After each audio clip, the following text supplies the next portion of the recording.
Assalamualaikum warahmatullahi wabarakatuh.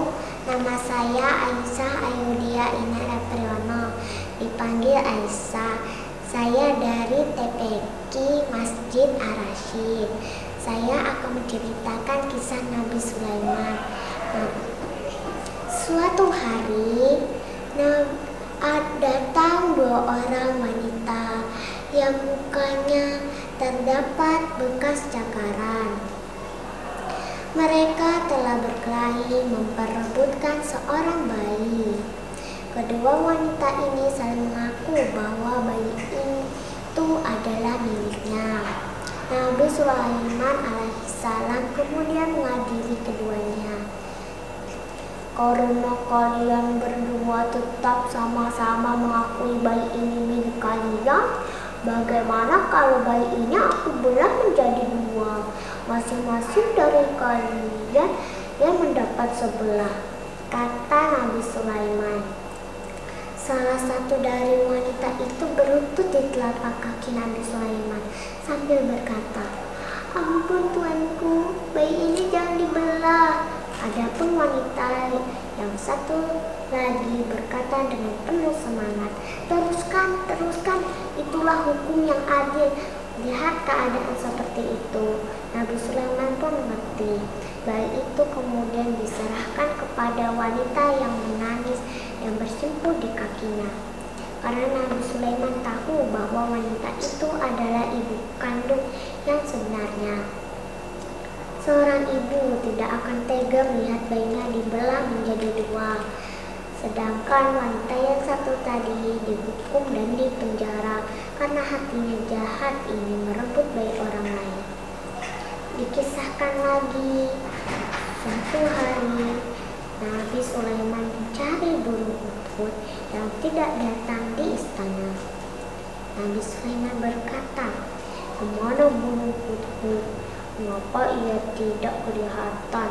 Apakah ia telah pergi? Bagaimana ia berani pergi tanpa aku ketahui?"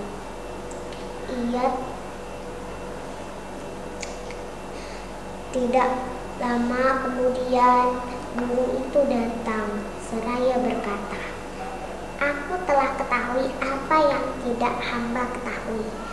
Aku baru saja kembali dari kerajaan Sabah dengan membawa berita yang benar dan nyata. Aku telah mendapatkan seorang perempuan yang memerintah sebuah kerajaan dan memiliki kekuasaan serta berbagai macam kenikmatan. Ia mempunyai singgasana besar dan dihiasi permata dan mutiara.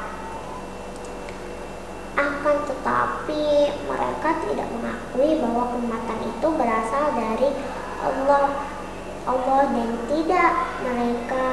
dan mereka tidak menyembahnya. Mereka menyembah matahari dan bersujud kepadanya. Ya, mereka lupa kepada adanya Allah, Tuhan yang wajib disembah." Kemudian Nabi Sulaiman menjawab, "Kami akan menyelidiki dan memastikan perkataanmu. Apakah engkau berkata benar atau berdusta?" Akhirnya Nabi Sulaiman mengutus seorang utusan untuk membuktikan perkataan burung hudhud. Kemudian utusan itu datang ke kerajaan Sabah. Ternyata memang benar, utusan itu kembali dengan membawa berita yang sama dengan burung hudhud.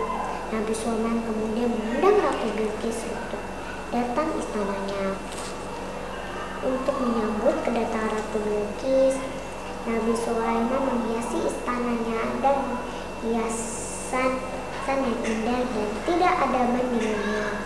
Ratu Bilqis pun datang ke istana Nabi Sulaiman. Dia sangat terkesima melihat keelokan istana Nabi Sulaiman. Ratu Bilqis berkata, "Ya Tuhanku, aku telah berbuat aniaya kepada diriku sendiri, dan Islam aku berserta Sulaiman kepada Tuhan seluruh sekalian alam." Quran Surah An-Naml ayat 24. Demikian kisah Nabi Sulaiman yang memiliki sifat optis dan teliti. Terima kasih. Wassalamualaikum warahmatullahi wabarakatuh.